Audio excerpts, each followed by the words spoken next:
présente, Fall Serigne Ivoire, du Dex Fashion. Donc, vis et travaille en Allemagne depuis 1999 et essaie de ressouder ses liens avec le Sénégal il y a un bout de temps. C'est juste aussi une partie de moi, Dex Fashion, ouais, Dex Fashion qui est une marque que j'ai créée depuis en 2003 en Allemagne. Hein. Donc, étant aussi un Sénégalais qui vit et travaille en Allemagne, donc j'ai créé parallèlement ma marque qui est Dex Fashion, qui n'est pas encore sur le marché commercial, mais qui est quand même sur le marché, je veux dire que, voilà, donc visuel et puis essayer de faire sa promotion et de l'étendre sur le plan même international. Hein. C'est sur cette démarche que je suis. Voilà, Dex Fashion est une branche hommes, femmes et enfants et il présente présentement sa dernière collection enfants.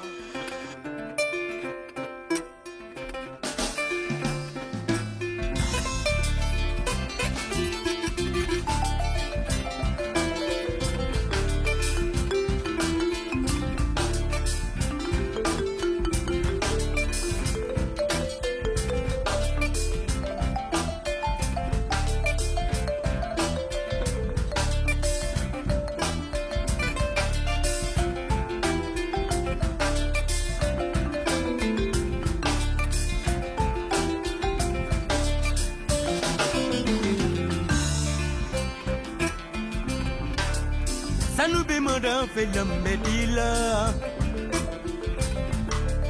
Waribe moda felam bema Sanube moda felam bedila Waribe moda felam bema Wei ibanile. Étant enfant, donc j'avais utilisé comme mère, moi personnellement, avec une machine à la maison.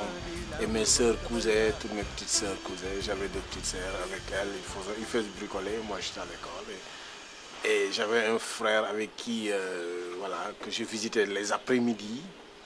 Et à chaque fois que je finissais les cours, je passais chez lui. Et c'est ça qui m'a influencé à rentrer un peu dans ce maillon de la mode, quoi. Mais je suis allé quand même très tôt, très tôt, et je l'ai appris dans le bas âge. En Afrique, comme ça prend toujours.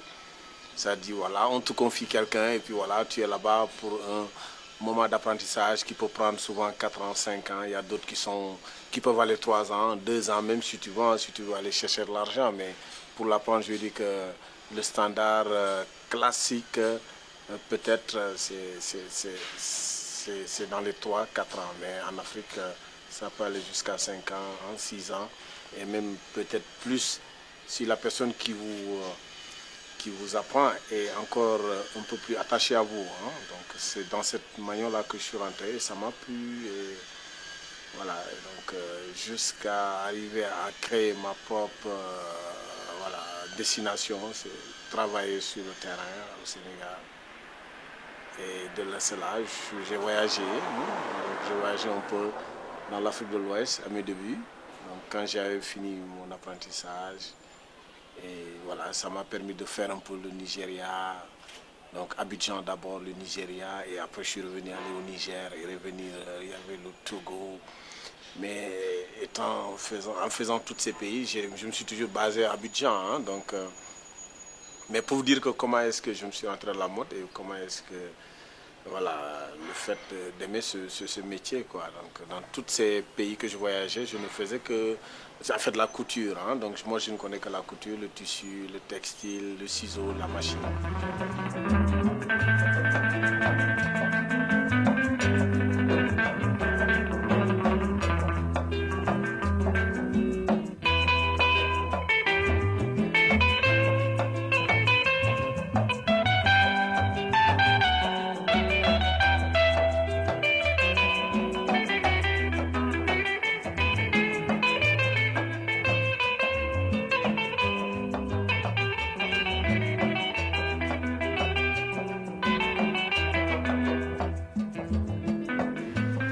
C'est vrai que le monde de la mode a beaucoup évolué hein, au Sénégal. Donc on trouve des ateliers un peu partout.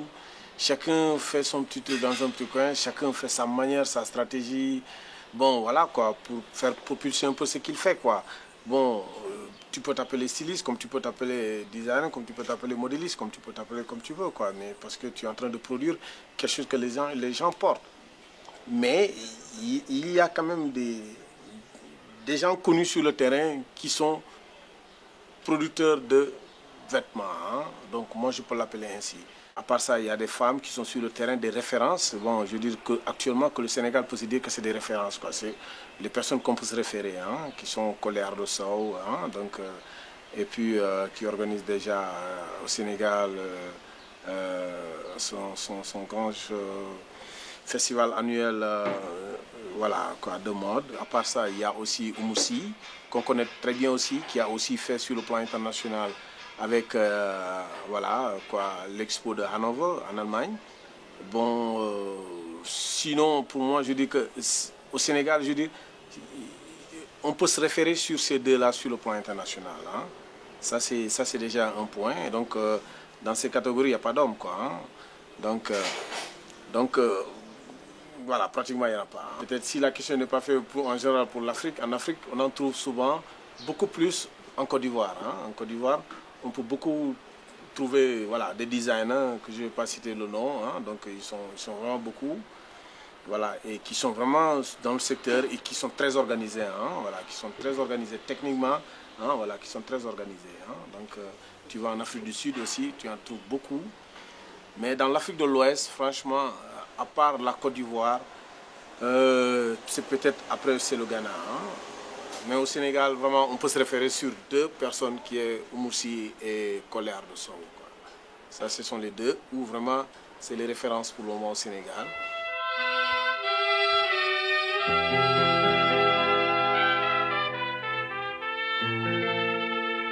Et à un moment donné, j'avais vu que j'ai fait une rétrospective sur mes voyages que j'ai fait dans le passé en Afrique. C'est ayant vécu en Europe et voir comment le dynamisme dans le secteur de la mode a développé, et donc j'ai vu que tous ces phénomènes ont développé d'une manière fulgurante en un laps de temps, avec des textiles tout à fait, je veux dire, créés il n'y a pas un bout de temps, quoi. Et donc je me suis dit que bon, nous qui détenons des tissus qui ont une valeur ancestrale, et bon, que la confection même se fait toujours d'une manière artisanale, mais je veux dire aussi qui peut aussi atteindre certaines limites semi-industrielles. Je me suis dit qu'on a de la recherche, quoi, et ça c'est de la matière grise pour l'Afrique, et donc on doit exploiter.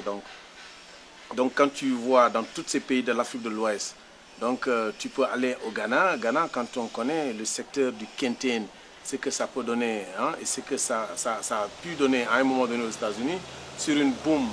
Donc, pour te dire que le secteur du textile africain est riche. Bon, tu vois déjà en Guinée, ils ont leur forme de textile, qui est toujours des batiks en forme de noir et blanc. Et donc, qui peuvent aller qu'on peut teinter aussi dans le coton lourd comme dans le coton léger, qui sont très, très jolis. Hein? Donc, quand on le voit, quand un Afrique de l'Ouest connaît bien le secteur du textile africain, on peut rapidement dire, ah oui, ça vient du Guinée. Et donc tu reviens à Abidjan, ils ont aussi leur pagne baoulé, hein, donc, qui est connu dans le monde de la mode. Les pagnes baoulés et aussi les pagnes agni. Hein. Quand tu viens au Niger aussi, ils ont leur forme de tissu tissé.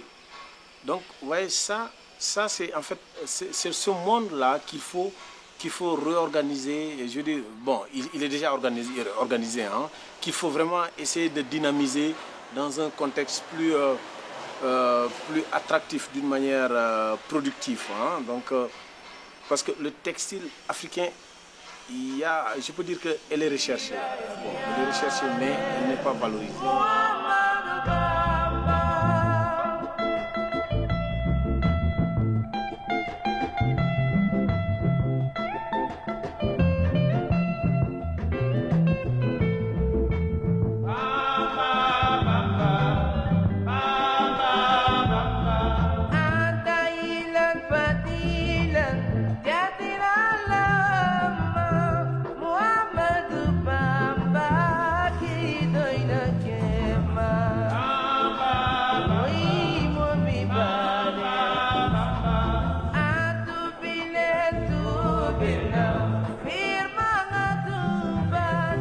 Na verdade, eu acho que a palavra colonização ele fala por si só, né? Porque o fato de ser colonizado quer dizer que a pessoa, tipo, você se submete a uma pessoa e você deve pensar como aquela pessoa pensa. Você tem que deixar tudo que é seu para pensar como a outra pessoa ele pensa, ele age, ele vê o mundo. Você tem que se despir da sua cultura para adotar a cultura dele. Então, na verdade, é uma perda total. Em relação à economia do país, na verdade, a gente não estava produzindo absolutamente nada para nós, mas a gente estava produzindo tudo pelos interesses dos colonos. A gente não tinha uma autonomia para pensar nós mesmos. A gente não tinha o poder de fazer isso, porque a gente era obrigado a submeter a um poder superior que tinha armamento, que tinha um poder econômico e, enfim, um poder bélico bem maior, por isso que ele conseguiu dominar. A gente não tinha que fazer os interesses deles sempre, em todas as áreas, na área social, na área econômica, na área industrial, na área cultural, enfim. Então a gente não tinha autonomia para dizer não, mas eu acho que mesmo sendo dominado, as pessoas lutavam, mas sim, de uma maneira isolada até chegar na independência, mas de uma maneira geral, a nossa economia ele seguiu os rumos que a colonização quis bem dar para ela.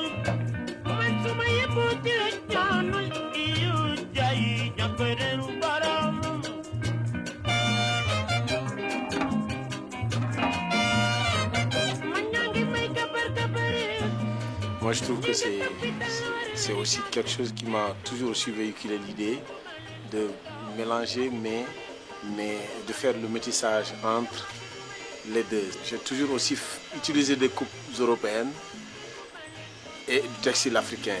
Et donc, le textile africain, ça peut être le bogolan du Mali, comme les kenten du Ghana, jusqu'à même des raffia, des raffias qu'on trouve un peu partout en Afrique centrale. Donc, mais la coupe est-il que toujours c'est une coupe excentrique, un peu tailleur, ça dépend, mais une coupe moderne.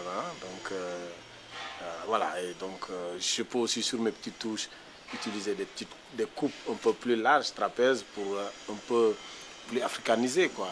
Voilà, donc, mais si on veut dire africain coupe, c'est les ndoquettes, donc c'est les marinières, c'est les tailles basses. Donc c'est des coupes vraiment tout à fait connues dans tous les pays d'Afrique de l'Ouest, même d'Afrique centrale.